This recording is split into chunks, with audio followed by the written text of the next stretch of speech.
Now, Donald Trump ordered the arrest of Venezuelan President Nicolas Maduro on January the 3rd. Now, weeks later, the most explosive part of that operation is only now emerging. In a series of television interviews, the US president has confirmed that American forces used what he called a secret sonic weapon during the raid on Caracas.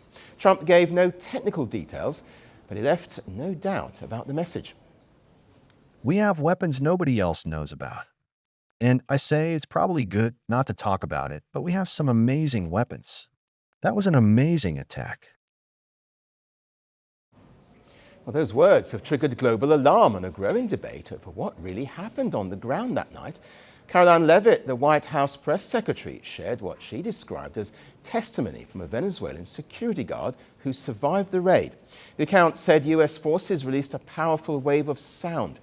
It felt like my head was exploding, the guard claimed. We all started bleeding from the nose.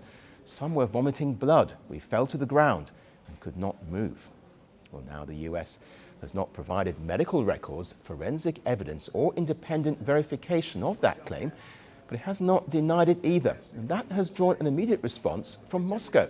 Russia says it wants clarification over Trump's comments. The Kremlin spokesperson says Russian intelligence services are now examining the claim. We have the relevant services whose tasks include collecting and analyzing information on this matter. They are doing their work. But in this case, it will probably still be necessary for us to hear clarifications about what the President of the United States means. So what exactly are these sonic weapons? They're devices that use powerful sound or focused energy instead of bullets. Their purpose is to overwhelm the human body and senses, hitting your hearing, balance and nervous system. The most widely used version is called a long-range acoustic device, or LRAD. It looks like a flat speaker and fires a narrow beam of extremely loud sound in one direction. Inside that beam, the noise can be louder than a jet engine. The devices release a piercing tone that causes pain, dizziness, confusion and panic. At close range, people can feel unable to think, move or stand. The US military has used them in Iraq, on Navy ships and to guard military bases.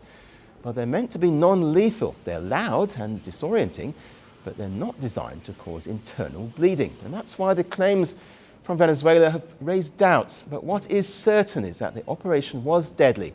Venezuela says at least 83 people were killed. Cuba says 32 of its security forces died.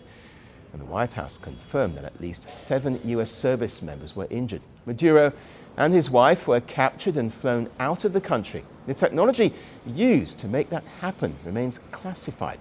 Was there really a secret sonic weapon? Or was it something conventional that was misunderstood during the chaos and confusion? Or was it a message aimed not just at Venezuela, but at America's rivals around the world? Well, Trump has put the claim out there, and it may be shrouded in secrecy. Well, questions over the use of any possible new sonic weapon will continue to be loud and clear. The world doesn't fit in boxes, so why should your news? From battlefields to negotiation tables, from internet outrage to real-world injustice. The conversations everyone is having and the ones they're avoiding. It's the same show, but this new year, Firstpost America gets a new look. I'm Cary Johnston, and this is Firstpost America.